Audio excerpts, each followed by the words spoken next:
Kumpulan khotbah lama, selamat datang di saluran kami. Apakah ingin memperdalam iman Anda, dan mendapatkan inspirasi rohani? Anda berada di tempat yang tepat di channel ini. Kami akan memperkenalkan Anda kumpulan khotbah lama. Dengarkan khotbah-khotbah lama dan bermakna dari para pendeta dan pembicara terkemuka. Ini adalah pelajaran abadi yang tidak lekang oleh waktu dan menginspirasi hidup kita.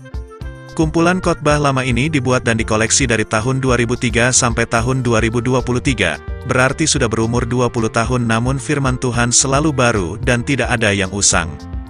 Khotbah ini dibawakan oleh Pendeta Steve. Ayat nats khotbah diambil dari 1 Raja-Raja 10, ayat 23, sampai 25. Raja Salomo mempunyai kekayaan dan hikmat melebihi semua raja di bumi. Akhir kata, jangan lupa channel kami, like dan subscribe dan bagikan video ini kepada mereka yang Anda cintai. Mari bersama-sama tumbuh dalam iman dan menjadi berkat orang di sekitar kita. Tuhan memberkati. Production 2023.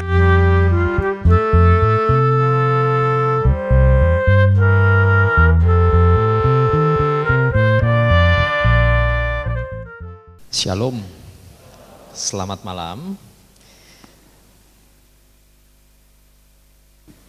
Malam hari ini kita akan merenungkan riwayat seorang tokoh yang saya pikir adalah seorang tokoh yang besar di dalam zaman Perjanjian Lama. Saya sengaja mengambil tokoh yang akan saya bawakan sebagai satu bahan perenungan di waktu-waktu ini. Karena ini merupakan satu gambaran ideal dari seorang manusia yang bisa saja terjadi, bisa saja menimpa setiap pribadi kita yang hadir di tempat ini. Kalau kita tidak cukup memiliki sikap hati, pikiran yang jernih. Nah, itu sebabnya saya mengajak untuk Bapak Ibu dan Saudara sekalian membaca sama-sama di dalam kitab 1 Raja-Raja pasal 10. Dan kita akan batasi pembacaan dari ayat yang ke-23 sampai ke-25. 1 Raja-Raja pasal 10 ayat ke-23 sampai ke-25.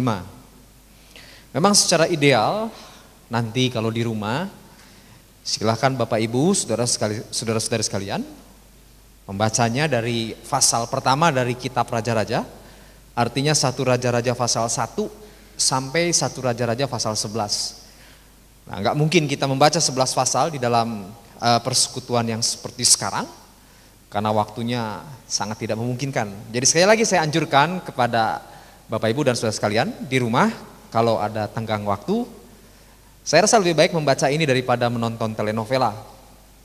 Bagi kaula muda, saya rasa mungkin lebih baik membaca Alkitab daripada sekedar melihat tokoh yang namanya apa, FC atau apa. Karena yang namanya FC itu bukan tokoh idola kaum muda loh.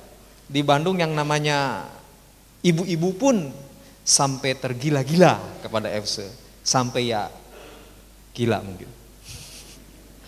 Poster suami katanya ditutup oleh poster yang ya itulah. Jadi lebih baik kita membaca Alkitab. Nah, di rumah bisa baca nanti 11 pasal tersebut, dan kita akan batasi pada malam hari ini dari 1 Raja-Raja pasal 10 ayat 23 sampai yang ke-25. Saya akan bacakan untuk malam hari ini. Silahkan Bapak Ibu menyimak apa yang akan saya bacakan sebagai bahan yang akan mengacu perenungan kita. 1 Raja-Raja pasal 10 ayat 23 dikatakan demikian. Raja Salomo dikatakan demikian, melebihi semua raja di bumi dalam hal kekayaan dan hikmat. 24. Seluruh bumi berikhtikar menghadap Salomo untuk menyaksikan hikmat yang telah ditaruh Allah di dalam hatinya. 25. Mereka datang masing-masing membawa persembahannya, yakni barang-barang seperti perak, emas, pakaian, senjata, rempah-rempah, kuda dan bagal, dan begitulah tahun demi tahun. Sedikit sebagai satu titik yang akan jadi pokok pembahasan kita. Nanti kita akan melihat meluas kepada bagian sebelumnya dan sekaligus sesudahnya. Mengawali Renungan kita pada malam hari ini saya ingin memulai dengan satu cerita yang saya alami tidak terlalu lama, tepatnya mungkin bulan Oktober. Oktober tahun yang lalu saya diundang untuk mengisi satu acara yang disebut dengan Raimuna. Raimuna merupakan program yang diadakan hampir setiap tahun dari gereja yang kami layani, di mana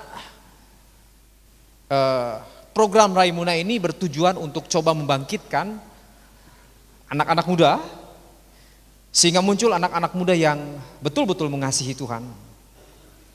Kami lakukan biasanya di sekitar 4 atau 5 kota.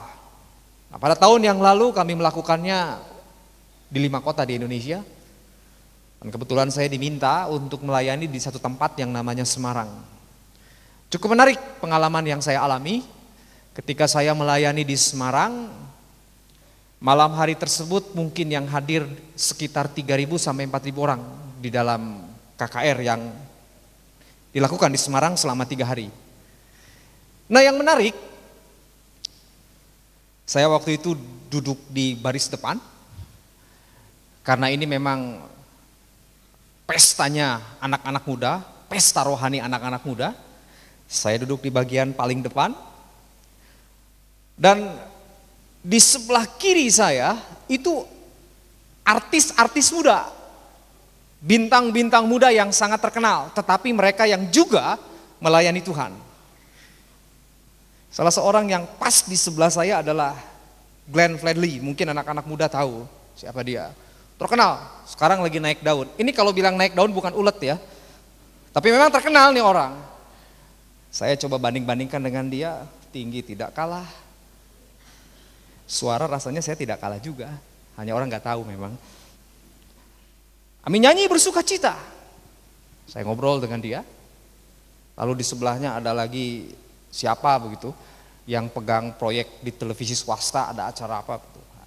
Bersuka cita. Selesai kebaktian, saya antar mereka untuk pulang.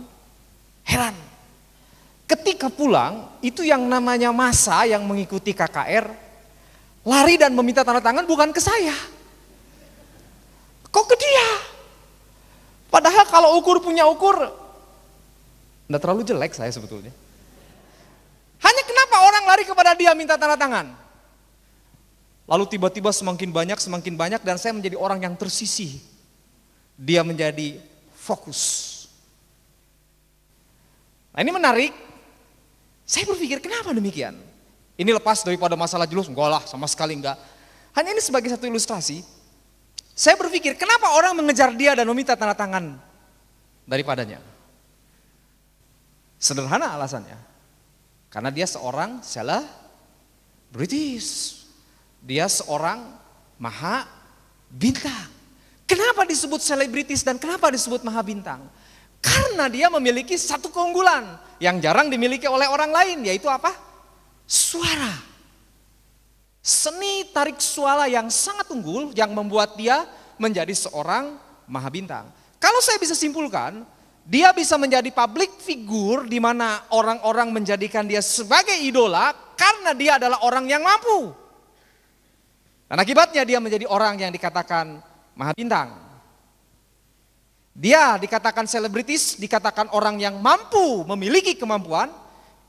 Itu pun hanya dalam satu bidang, yaitu bidang tarik suara dan musik. Waktu kita membaca bagian yang baru kita lihat, 1 Raja-Raja pasal 10. Saya rasa tidak berlebihan kalau sebetulnya kita sedang terfokus kepada seorang yang dikatakan maha bintang. Siapa namanya? Salomo. Kalau seorang Glenn, dia menjadi maha bintang karena satu kemampuan, kita berhadapan dengan seorang raja yang bernama Salomo yang memiliki lebih daripada hanya satu kemampuan. Dan kalau kita coba jujur dan melihat, 11 pasal pertama dari kitab Raja-Raja menjelaskan siapa Salomo. Dia adalah orang yang sangat hebat.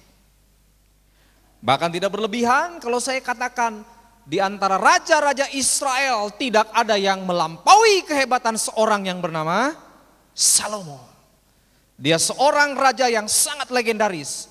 Mahabintang, selebritis. Alkitab katakan seluruh dunia berikhtiar untuk berjumpa dengan dia. Dan kalau orang datang berjumpa dengan dia, mereka datang bukan dengan tangan yang hampa, tetapi dengan begitu banyak barang-barang bawaan untuk dipersembahkan. Timbul pemikiran, kenapa orang yang seperti ini kok bisa sampai di puncak status sosialnya? Saya coba merenung, kenapa orang yang seperti dia ini bisa sampai di dalam puncak kehebatan seperti itu. Benar, kita tidak bisa menghindarkan ini memang anugerah Allah, tetapi ada beberapa segi yang harus kita pahami, yang memuluskan perjalanan hidupnya sampai dia pada puncak karirnya. Kalau boleh kita lihat secara perlahan dalam pasal 1 sampai pasal 11. Sehingga pada akhirnya dia menjadi orang yang unggul. Karena dia mendapatkan pembinaan dari orang-orang kelas 1. Umpamanya, secara rohani dalam bidang keagamaan, dia dibimbing dan diarahkan oleh seorang nabi yang namanya Nabi Nathan. Seorang nabi yang memiliki kualiti rohani yang sangat baik. Dan berani menegur seorang raja seperti Daud. Dengan demikian dia mendapatkan pembimbingan rohani dari kelompok atau dari orang kelas 1 pada zamannya.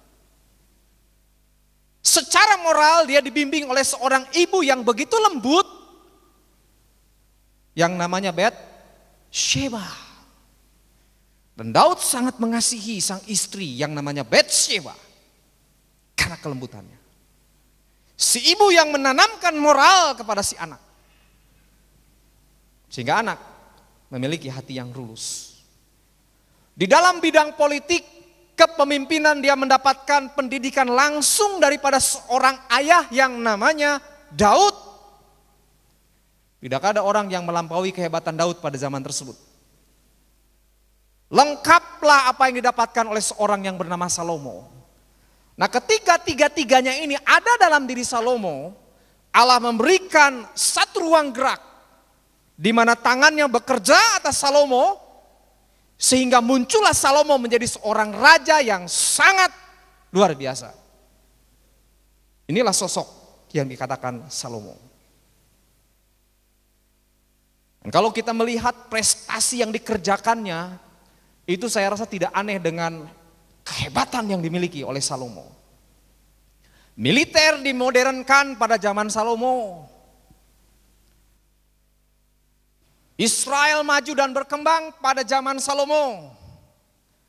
Bait Allah yang dikatakan merupakan salah satu daripada keajaiban dunia sampai saat sekarang, itu dibuat oleh seorang raja yang bernama Salomo. Pertanian bisa berkembang, kebun-kebun bisa berkembang, bahkan dikatakan dalam kitab Pengkhotbah, padang gurun itu bisa dirubah menjadi tanah pertanian. Oleh siapa? Salomo. Dia adalah orang yang sangat hebat. Bahkan kalau kita membaca dalam pasal 10 ini, kita bisa melihat prestasi-prestasi yang dicapai oleh seorang raja yang bernama Salomo. Dan waktu kita membaca dalam pasal 10 yang baru kita baca, dan kalau kita lanjutkan terus sampai kepada ayat terakhir 29, kita melihat adanya satu puncak daripada perjalanan seorang yang bernama Salomo. Tetapi jangan berhenti dalam pasal 10. Waktu kita masuk dalam pasal 11, terjadi pembalikan riwayat hidup. Pasal 11, terjadi satu penurunan hidup dari seorang yang bernama Salomo. Sehingga kalau kita simpulkan di dalam bahasa yang keren, kehidupan Salomo merupakan satu kehidupan yang bersifat anti klimaks. Dia mencapai titik yang paling tinggi di dalam hidupnya, tetapi setelah mencapai titik tersebut, dia mengalami kejatuhan dan masuk pada satu tempat yang paling dasar sekali. Kalau pasal 11 kita lihat, dikatakan dia masuk di dalam dosa yang umum dilakukan oleh raja-raja pada zaman tersebut. Dia jatuh di dalam masalah wanita-wanita. Alkitab katakan istrinya itu 300, bahasa dewanya sape. Uniknya selirnya itu 700. Jadi kalau digabungkan itu dalam bahasa Dewanya berapa? Ceceng. Waduh, saya pikir apa dia hafal muka satu-satu? Saya di Bandung memang dengan beberapa rekan melayani satu jemaat. Dan saya sampai sekarang kalau lihat muka jemaat tuh kadang-kadang lupa. Ini Salomo punya istri sampai 1000. Kalau mau digilir bertemu satu orang satu kali, butuh waktu 3 tahun. Tunggu 3 tahun lagi baru kembali ke situ. Waduh. Saya kadang-kadang heran kok bisa hidup dengan istri yang begitu banyak. Saya satu tuh lebih dari cukup loh saya. Minta ampun. Lalu dia masuk di dalam penyembahan berhala. Mulai membangun altar, kuil-kuil, bait-bait berhala. Sekarang yang menjadi pertanyaan. Siapa yang jatuh di dalam masalah wanita dan siapa yang jatuh di dalam penyembahan berhala bahkan membangun rumah-rumah berhala? Jawabannya sederhana. Orang yang sama yang namanya siapa? Salomo. Siapa yang membangun bait berhala? Siapa yang membangun altar berhala? Dia adalah Salomo yang sudah membangun bait Allah yang sangat megah. Siapa yang membelakangi Allah?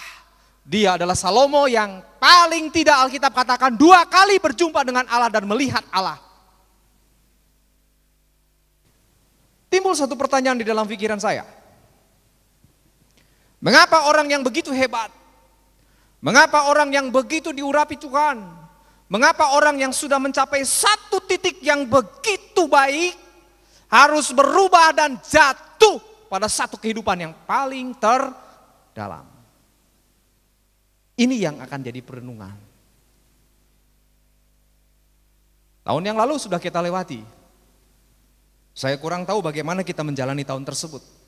Apakah di dalam satu kehidupan yang berpuncak di dalam Kristus, ataukah kita sementara membelakangi Kristus? Sehingga tahun-tahun di belakang waktu kita lihat kita hanya hidup di dalam satu penyesalan. Lalu bagaimana kita menjalani tahun ini? Saya rasa perlu untuk coba kita merenung ulang riwayat hidup yang dijalani oleh Salomo. Malam hari ini saya ingin membagikan kepada jemaat beberapa hal yang bisa mengakibatkan seorang yang sehebat Salomo pun itu mengalami perubahan hidup yang demikian drastis.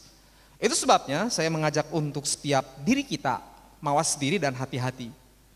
Jangan-jangan kita terjebak di dalam hal yang sama. Nah, hal apa yang bisa mengakibatkan seorang bernama Salomo jatuh kepada tempat yang begitu dalam?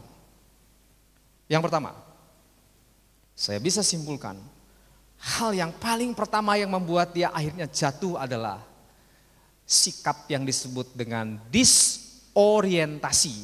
Ini satu istilah. Apa yang dimaksud dengan disorientasi? Sebetulnya ini merupakan 2 kata, gabungan 2 kata, dis dan orientasi. Nah, apa yang dimaksud dengan orientasi? Orientasi merupakan satu titik, satu arah yang dikejar oleh seseorang. Artinya, waktu dia menjalani hidupnya, dia menuju satu titik. Menuju kepada satu arah, itu orientasi. Dengan demikian bisa dikatakan orientasi merupakan satu fokus yang dikejar oleh seseorang ke sana. Tetapi dengan perkataan disorientasi berarti bisa dijabarkan orang tersebut tidak tertuju kepada fokus yang pertama, arah yang pertama, tetapi dia mulai berbalik dan tertuju kepada arah yang lain. Itu yang namanya disorientasi. Dengan kata lain, awal di mana Salomo pada ujungnya jatuh di dalam kehidupan yang sangat dalam karena dia merubah arah daripada hidupnya dari satu titik kepada titik yang lain. Pertanyaannya, kalau memang Salomo merupakan orang yang mengarahkan hidupnya dari satu titik kepada titik yang lain, titik yang awal yang seharusnya seperti apa yang harus dia jalani? Sederhana. Beberapa bulan yang lalu saya sempat menjelaskan hal ini di tempat yang sama, di tempat ini. Saya bisa uraikan seperti ini. Salomo itu diangkat oleh Allah untuk menjadi seorang raja. Nah, beberapa bulan yang lalu kalau di antara Bapak Ibu dan Saudara sekalian masih ingat, untuk Allah mengarahkan satu bangsa, untuk mengarahkan satu umat, dia membentuk dan menciptakan yang namanya lembaga kepemimpinan. Jadi pemimpin adalah orang yang akan mengarahkan umat bangsa. Dan lembaga kepemimpinan apa yang diciptakan di dalam zaman perjanjian lama yang bisa mengarahkan umat? Yang pertama adalah yang disebut dengan raja. Jadi raja merupakan satu lembaga pemerintahan yang diciptakan oleh Allah. Fungsinya apa? Mengarahkan umat.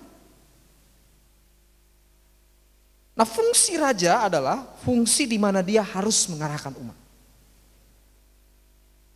Kalau kita melihat hukum Taurat, memang Taurat itu berisi hukum-hukum agama. Tetapi di samping hukum-hukum agama, di dalam Taurat ada yang namanya hukum-hukum sipil, hukum-hukum masyarakat. Nah, agar masyarakat tunduk di dalam hukum-hukum tersebut secara sipil, ekonomi, hukum, itu butuh seorang pemimpin. Dan Allah angkat yang namanya raja. Apakah semua umat akan tunduk pada perintah raja? Belum tentu. Itu sebabnya ketika Allah mengangkat seorang raja sebagai satu lembaga kepemimpinan untuk mengarahkan umat, Allah izinkan raja untuk memiliki yang namanya pasukan, tentara atau polisi. Tujuannya apa? Kalau ada rakyat yang membangkang, dia bisa pakai kekuasaannya memaksa orang tersebut agar tunduk kepada hukum yang berlaku. Jangan aneh kalau membaca Amsal, kalau tidak ada pemimpin, siapa yang jadi liar? Rakyat jadi liar. Itu sebabnya pemimpin itu harus berani. Itu diangkat oleh Tuhan. Ini fungsi raja. Lalu secara rohani Allah ciptakan yang namanya kepemimpinan yang disebut imamat atau keimaman. Fungsinya apa? Mengarahkan umat di dalam ibadah. Jadi kalau raja mengurusi masalah sipil, hukum yang seperti itu. Nah, imam ini mengarahkan umat di dalam masalah ibadah. Sehingga umat semakin mengasihi Allah karena pembinaan oleh seorang imam di bait Allah. Kalau dua-duanya berjalan lancar, bangsa akan diberkati oleh Tuhan. Karena kalau dua-duanya lancar seperti yang dikatakan tadi Ulangan 7, masyarakat akan setia kepada Allah. Ketika masyarakat setia, kasih setia Allah, hesed, itu akan turun juga kepada umatnya. Dan ini harus dimulai daripada pemimpin yang disebut imam dan raja. Tetapi waktu kita melihat dalam Alkitab, khususnya perjanjian lama, tidak jarang rajanya kan berontak tuh kepada Tuhan. Imamnya makan suap, itu terjadi banyak dalam perjanjian lama. Waktu rajanya invalid, cacat, rajanya mencari keuntungan sendiri, imam tidak memfungsikan sebagai pembina bangsa tapi makan suap. Maka biasanya Allah akan bangkitkan lembaga yang ketiga yang disebut dengan kenabian atau nabi. Sehingga kalau lihat nabi itu, waduh kerasnya luar biasa dalam zaman perjanjian lama. Raja aja bisa ditunjuk, imam ditunjuk. Tujuannya apa? Mengembalikan fungsi mereka sebagai pemimpin agar mereka bisa mengarahkan umat kembali kepada Tuhan. Tapi rupanya kalau kita lihat dalam perjanjian lama, nabi-nabi juga sering terjebak di dalam kejahatan negara. Artinya nabi banyak yang makan suap. Nah biasanya kalau sudah yang namanya raja korup, imam korup, nabi-nabi korup, Allah mulai bangkitkan nabi-nabi perorangan bukan kelompok lagi. Kalau kita melihat dalam kitab Raja-Raja ada kelompok nabi, ada Elisa, ada Elia. Nah ini sedikit tentang masalah kepemimpinan. Nah kita kaitkan dengan masalah Salomo. Dengan demikian kalau saya katakan fungsi yang pertama ketika Allah mengangkat Salomo untuk menjadi raja. Orientasinya adalah melakukan perintah Allah, bawa rakyat tunduk kepada siapa? Allah. Tapi kalau kita lihat dalam perjalanannya, Salomo bukan melakukan fungsinya. Tidak melakukan fungsinya. untuk membawa umat tunduk kepada Allah. Bahkan sejarah menunjukkan dia sendiri menjadi seorang yang menyembah apa? Berhala. Tidak mungkin seorang pemimpin mampu membawa umat untuk tunduk kepada Allah waktu dia sendiri belum tunduk kepada Allah. Tidak mungkin seorang pemimpin mampu membawa umat kepada kekudusan sebelum dia sendiri hidup sebagai orang yang kudus. Tidak mungkin seorang pemimpin mampu membawa masyarakat yang dipimpinnya dekat kepada Allah sebelum dia sendiri dekat dengan Allah. Fungsi yang pertama yang harus dikerjakan oleh Salomo adalah membawa masyarakat dekat kepada Allah. Itu orientasi yang awal. Itu orientasi yang awal. Itu fokus yang pertama yang harus dicapai. Tapi ketika kita melihat Salomo tidak melakukan hal tersebut. Dia lupa melakukan hal tersebut. Itu sebabnya saya katakan dia mengubahkan orientasinya bukan kepada hal yang pertama, tapi kepada hal yang lain. Di dalam psikologi, orang bisa mengalami perubahan di dalam tujuan hidup, di dalam gaya hidup, karena dua hal secara psikologi. Yang pertama, itu karena masalah kesuksesan hidup, keberhasilan hidup. Jadi keberhasilan hidup seseorang itu bisa merubah fokus tujuan hidup seseorang, orientasi hidup seseorang, bahkan gaya hidup seseorang. Lalu yang kedua yang bisa merubah arah tujuan hidup seseorang sehingga terjadi yang namanya disorientasi adalah kesulitan yang terus bertubi-tubi di dalam hidupnya. Ini dua puncak yang sangat berbeda sekali. Satu berhasil, satu penderitaan. Klimaks dulu. Banyak contoh-contoh dalam sejarah. Siapa di sini yang tidak kenal dengan seorang petinju legendaris yang namanya Michael Tyson? Kalau kita lihat karirnya dari awal, dia hanya mengatakan kalau saya lahir hanya untuk berkelahi dan memenangkan pertandingan. Itu awalnya. Tidak pernah orang mampu bertahan 2 ronde dalam tinju kalau melawan dia. Kadang-kadang orang akan tinju waktu berhadapan muka dengan muka, wah udah gemeter lututnya. Kadang-kadang belum pertandingan mulai udah jatuh duluan. Itu yang namanya Mike Tyson. Tapi rupanya satu titik membawa dia kepada satu yang namanya keberhasilan. Keberhasilan sudah merubah orientasi hidupnya, bukan lahir untuk bertinju dan mengalahkan musuh, tetapi gaya hidupnya mulai berubah. Karena apa yang diharinya? Kesuksesan. Seorang pemain sepak bola yang sangat terkenal namanya Maradona. Saya kalau lihat cara dia bermain, waduh sangat luar biasa. Dengan badannya yang gempal, larinya yang cepat. Waduh dia jadi public figure. Dia meraih sukses. Tapi ketika mencapai satu titik di dalam kehidupannya, sukses, itu sudah merubah hidupnya menjadi orang yang lain. Sekali lagi, kesuksesan hidup bisa membuat orang berubah di dalam apa? Orientasi. Lalu yang kedua tadi dikatakan kesulitan hidup. Apakah memang dalam fakta sejarah banyak membuktikan kesulitan hidup yang bertubi-tubi bisa merubah orientasi seseorang, tujuan hidup seseorang? Ya. Banyak. Saya banyak melihat di kota Bandung, entah di kota Cirebon, banyak orang yang sekolah di jurusan sipil maupun arsitek. Tapi ketika setelah lulus, kerjanya di bank. Aduh, ini apa hubungannya antara bangunan dengan bank? Karena realita mungkin properti tidak laku dalam satu sisi. Sehingga dia harus banting setir. Ada banyak orang masuk sekolah hukum dengan idealisme tinggi. Pokoknya kalau saya sebagai seorang sarjana hukum, saya akan hidup lurus.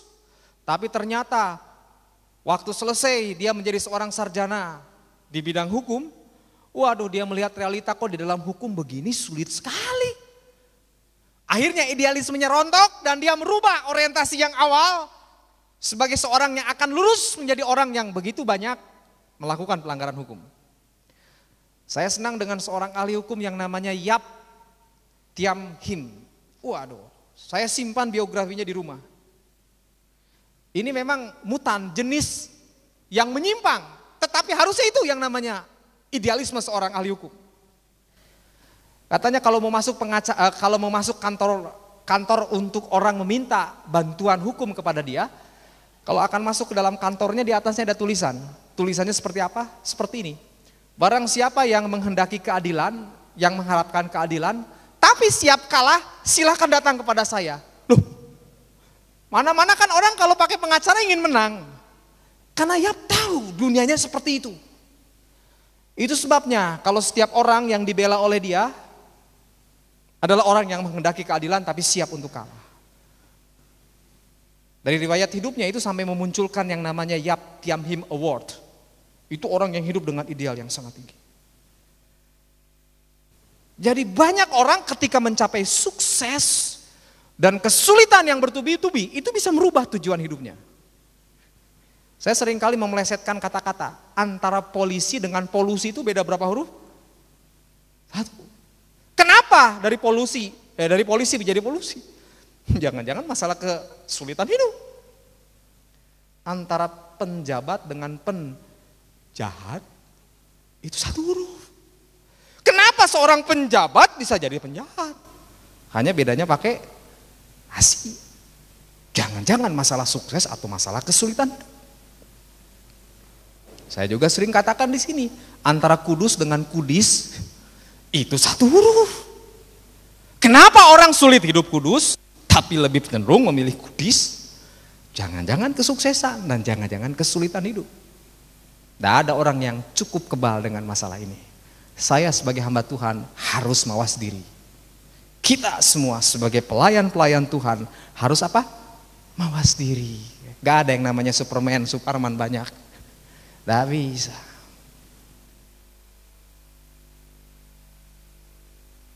Jadi sering kali kesuksesan dan kesulitan hidup bisa merubah tujuan hidup seseorang. Salomo memberikan contoh. Hal yang kedua yang saya lihat di dalam Salomo, sampai dia pada ujungnya bersikap seperti itu, adalah sikap kompromi.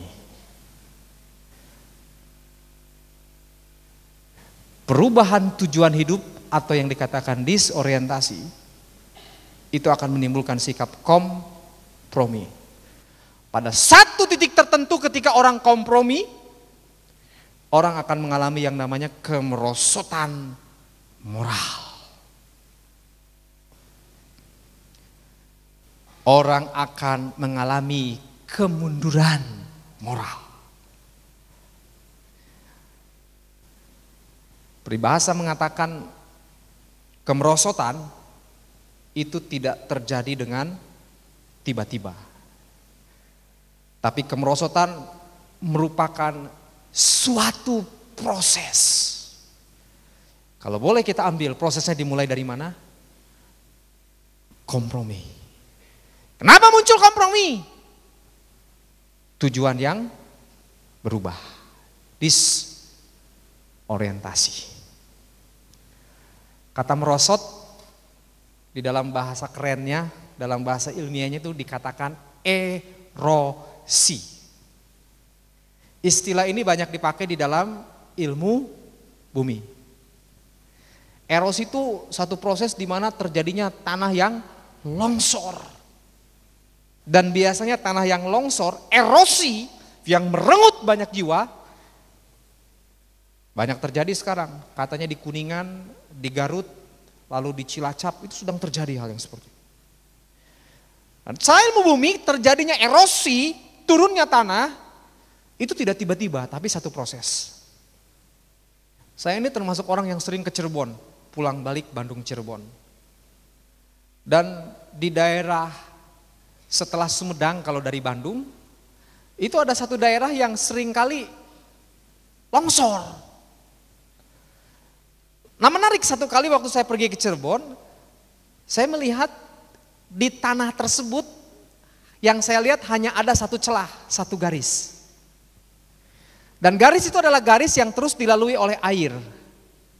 Itu terjadi cukup lama. Lama-lama, waktu saya kembali lagi ke jalan tersebut, yang hanya bentuknya satu garis, itu mulai lebar. Dan pada ujungnya membentuk satu parit. Di waktu tertentu, itu sudah menarik seluruh tanah dan menjadikan tanah tersebut apa? Longsor. Bisa saja menelan jiwa, tapi yang pasti komunikasi terputus antara Bandung dengan Cirebon. Itu yang namanya merosot, erosi. Salomo kehilangan orientasi. Akibatnya dia mulai kompromi. Kompromi yang paling jelas dan nyata adalah mulai mengambil begitu banyak istri dan mulai terlibat di dalam masa-masa atau penyembahan berhala. Nah, sekali lagi, bagi konteks Timur Dekat kuno di Timur Tengah, seorang raja memiliki istri banyak dalam budaya Timur Dekat kuno itu lumrah. Seorang raja mengumpulkan harta, kekayaan di daerah sana pada zaman tersebut itu lumrah. Karena dia seorang pemimpin yang tertinggi, di samping pemimpin yang tertinggi dia adalah pemilik satu wilayah. Jadi sebetulnya tidak problem mengumpulkan kekayaan. Tetapi kalau kita melihat di dalam kitab Ulangan pasal 17, justru dua hal itu yang dilarang di dalam Taurat. Di dalam konteks Timur Dekat kuno, seorang raja memiliki kuda banyak, itu lumrah karena semakin banyak kuda semakin kuat pemerintahannya. Tetapi dalam pasal 17 kitab Ulangan itu dilarang. Mengapa? Karena ketika seorang raja memiliki kuda yang begitu banyak, dia tidak akan pernah tergantung kepada Allah, tetapi lebih bergantung kepada kuda dan kekuatan militer. Nah, justru yang dibuat lumrah oleh tradisi dan budaya di Timur Dekat kuno, itu mulai dikompromikan oleh Salomo. Dia mulai langgar. Alkitab katakan dia mulai kumpulkan harta sebanyak-banyaknya. Kita melihat orientasi yang sudah mulai berubah. Bukan mengarahkan umat kepada Allah, dia mulai ambil sesuatu dari rakyat. Dia mulai kumpulkan kuda-kuda untuk kekuatan militer. Sesuatu yang dilarang oleh Taurat. Dia mulai mengambil istri yang banyak. Itu yang dilarang oleh Taurat. Karena akan mencenderungkan hati seorang raja kepada ilah daripada sang istri. Dan itu dimulai daripada tidak tertuju kepada satu arah, membuahkan sikap kompromi.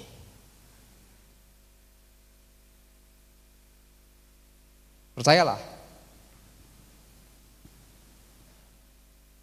jangan terlibat dengan masalah yang seperti ini. Ketika Salomo mulai kompromi, fakta tersebut akhirnya mencengkram hidup Salomo. Dan ketika dia sadar dia sendiri tidak bisa lepas daripada cengkraman yang sudah dia buat. Ingat, ketika manusia memiliki hidup yang sifatnya disorientasi, merubah tujuan, maka dia akan berani untuk berkompromi. Ketika seorang berani untuk berkompromi, dia akan berani menciptakan nilai-nilai yang baru dan akan hidup dalam nilai-nilai yang baru yang jelas akan sangat berbeda dengan nilai-nilai hidup yang awal.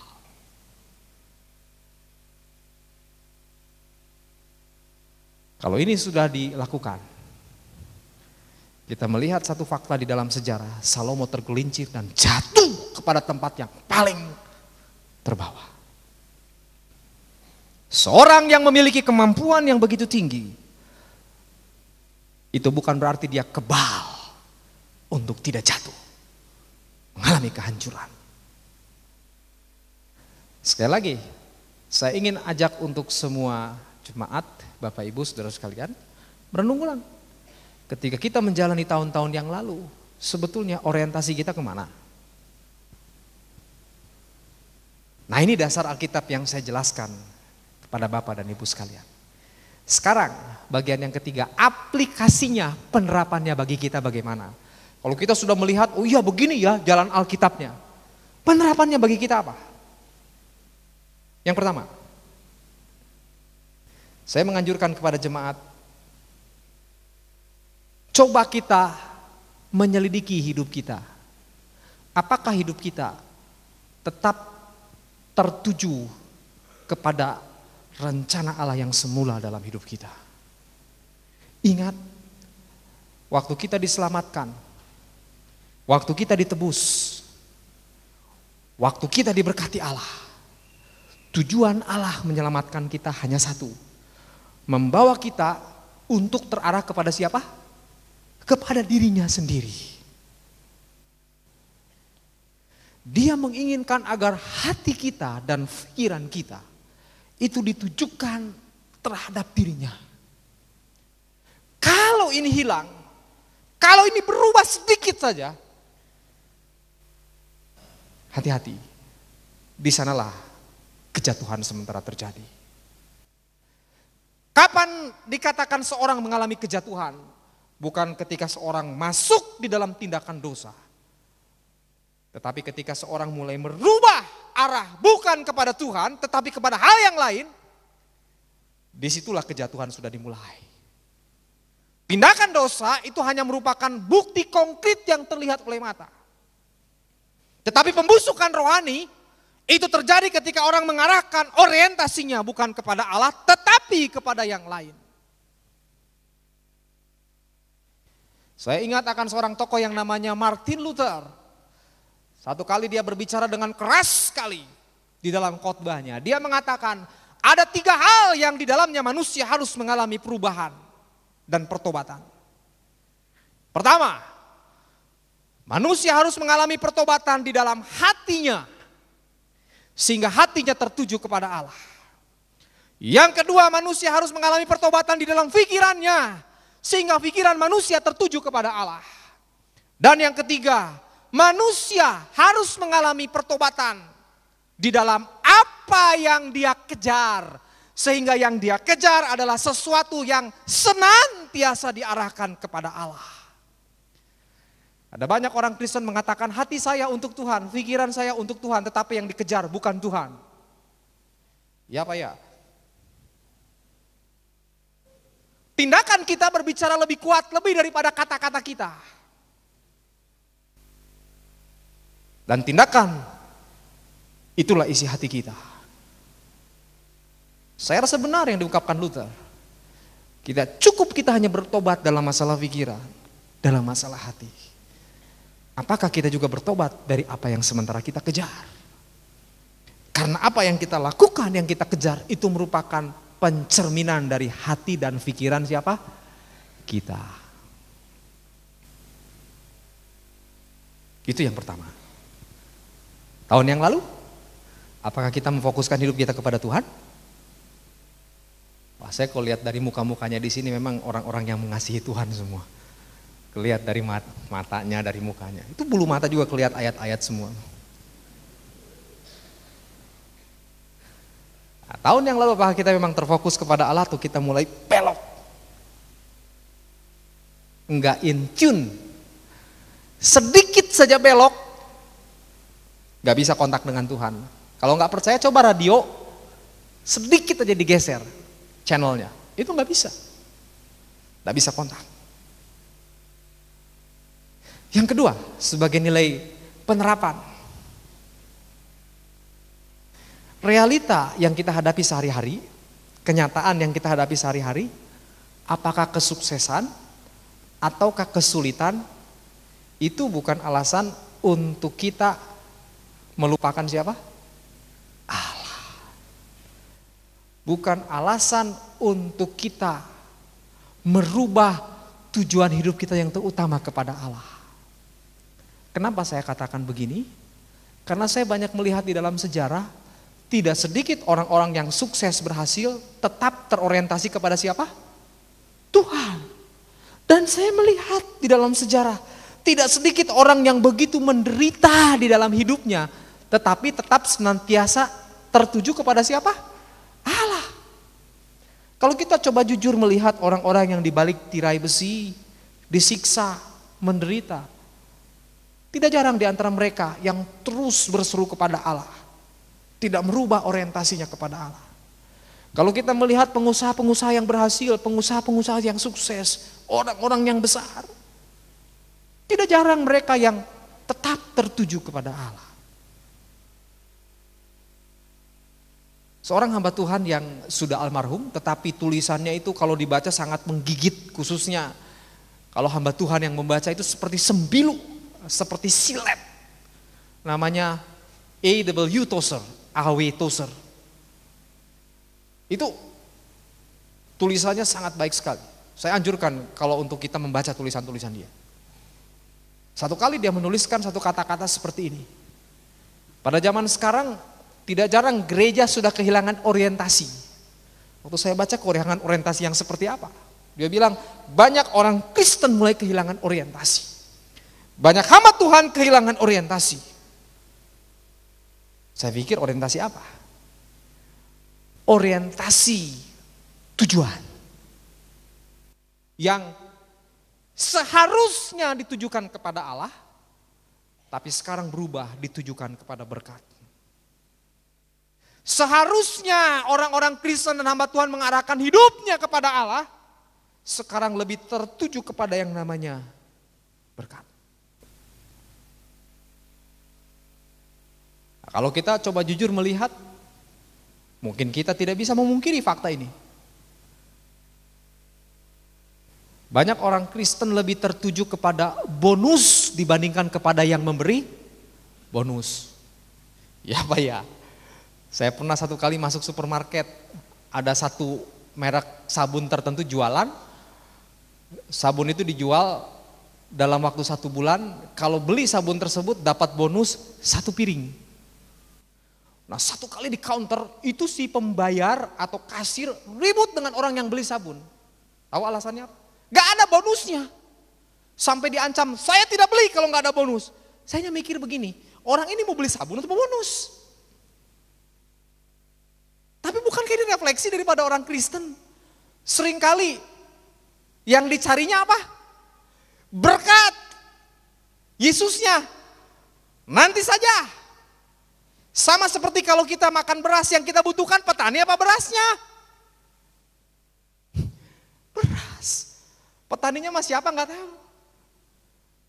Saya rasa jangan sampai yang namanya kesuksesan atau kesulitan hidup membuat kita lupa kepada siapa yang menjadi fokus kita.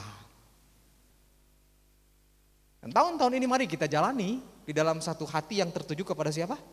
Yesus. Kalau tidak, pengalaman Salomo nggak mustahil jadi pengalaman kita. Boleh aja secara fisik kita sehat nampaknya, tetapi di sininya busuk secara rohani. Keropos secara rohani. Dan yang ketiga, jangan kompromi. Dengar, kompromi untuk satu hal itu akan mengakibatkan manusia kompromi kepada hal yang lain. Louis Palau satu kali mengatakan, dosa seseorang kalau tidak diselesaikan itu akan membuahkan dosa berikutnya. Dan dosa berikutnya kalau tidak diselesaikan akan membuahkan dosa berikutnya. Saya rasa itu hukum yang wajar. Biasanya kalau kita lihat secara logika, kesuksesan itu kalau dilanjutkan akan membuahkan apa? Kesuksesan. Keberhasilan kalau terus dilakukan akan membuahkan keberhasilan. Itu sebabnya kalau kita ambil teori ini, kompromi dalam satu hal, kalau dibiarkan itu akan mengakibatkan kompromi dalam hal yang lain dan terus kita hidup dalam perubahan yang sifatnya apa?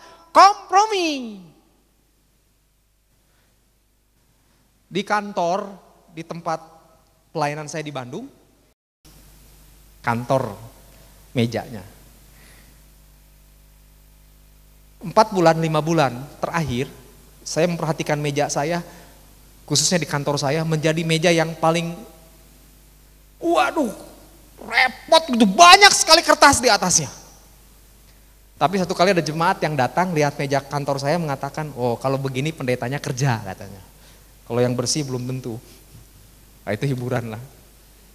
Hanya saya berpikir begini, saya berefleksi ya, merenung kepada 5 bulan yang lalu. Kenapa kalau 5 bulan yang lalu saya kok bisa mejanya bersih? Baru saya sadar, karena saya mulai banyak mengerjakan tugas-tugas, khususnya tugas akhir dari studi saya. Itu seringkali kalau buat makalah, saya cek, saya edit. Kalau waktu sudah sore, itu secara tidak sadar saya simpan di atas meja saya. Biasanya nggak pernah begitu. Saya simpan di tempat khusus, pokoknya meja harus bersih. Meja komputer harus bersih. Nah itu mulai simpan. Besok paginya ketika saya kerja, mengerjakan makalah yang lain, setelah diedit, waktu sore simpannya di mana? Di meja lagi. Satu kali makan permen, ada tempat sampah? Ada. Simpan di mana? Simpan apa-apa di meja. 5 bulan, bahasa Inggrisnya percis pengki. Saya berpikir dari mana awalnya? Kalau boleh memakai istilah Salomo, kompromi. Menyimpan makalah itu di atas meja, harusnya simpan pada tempat yang ditentukan. Itu kebiasaan. Saya rasa di dalam masalah spiritual, moral, gak beda jauh. Kalau kita mulai membiasakan terlambat ke kebaktian, ke persekutuan, coba lihat. Itu rembet loh yang lain-lain. Dan tahu-tahu kalau kita itu sudah menjadi kebiasaan kita, sulit untuk lepas dari cengkraman tersebut. Kebiasaan itu guru kedua yang kekuatannya lebih hebat daripada seorang guru yang nyata, yang mengajar. Anak saya yang kedua tuh suka ngenyot.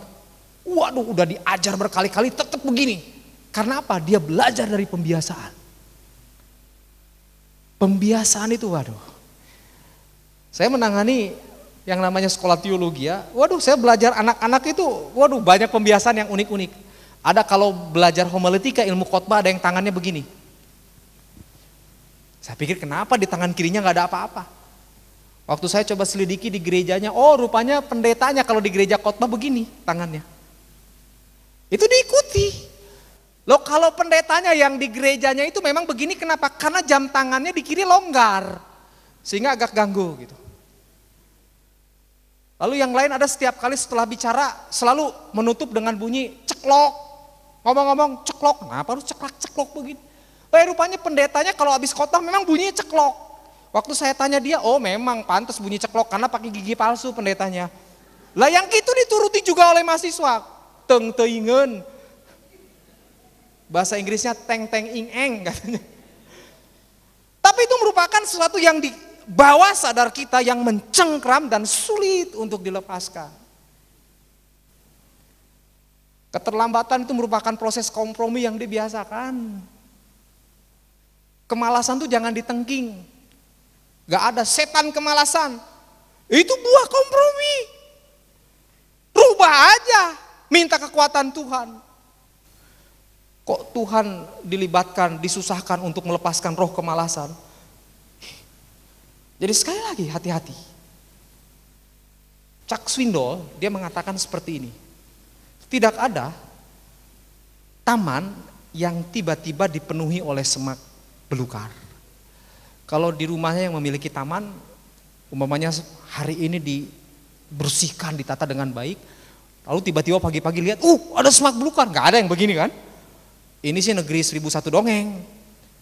Nggak ada taman yang tiba-tiba dipenuhi semak berduri. Tapi selalu ada kompromi, proses di mana tidak dibersihkan, tahu-tahu itu semak berduri di mana-mana. Chuck Swindoll mengatakan, tidak ada gereja yang tiba-tiba terpecah. Tidak ada persekutuan yang tiba-tiba terpecah. Selalu ada awalnya. Tidak ada gedung yang tiba-tiba runtuh. Selalu ada awalnya. Tidak ada negara yang tiba-tiba hancur dan jatuh kekuasaannya. Selalu ada awalnya. Tidak ada pernikahan yang tiba-tiba pecah berantakan. Satu keluarga tiba-tiba berantakan. Tiba-tiba tidak ada. Selalu ada awalnya. Kalau mau disimpulkan di mana awalnya?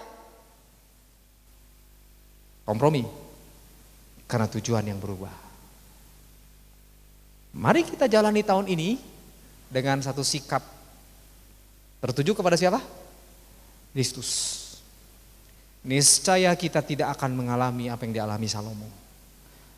Kalau tahun yang lalu mungkin kita melihat, kita mengalami yang namanya up, down, jatuh bangun. Jangan-jangan karena kita memiliki orientasi yang lain, dan kita kompromi dengan hal tersebut. Rubah hari ini. Tujukan kepada Kristus. Dia akan memberikan kemampuan. Jangan takut. Kalau kita menggantungkan kepada Kristus, kepada Allah. Apa yang dikatakan oleh Alkitab, Ulangan 7 ayat 9? Dia adalah setia. Sekali lagi, dia setia. Saya ikut Tuhan.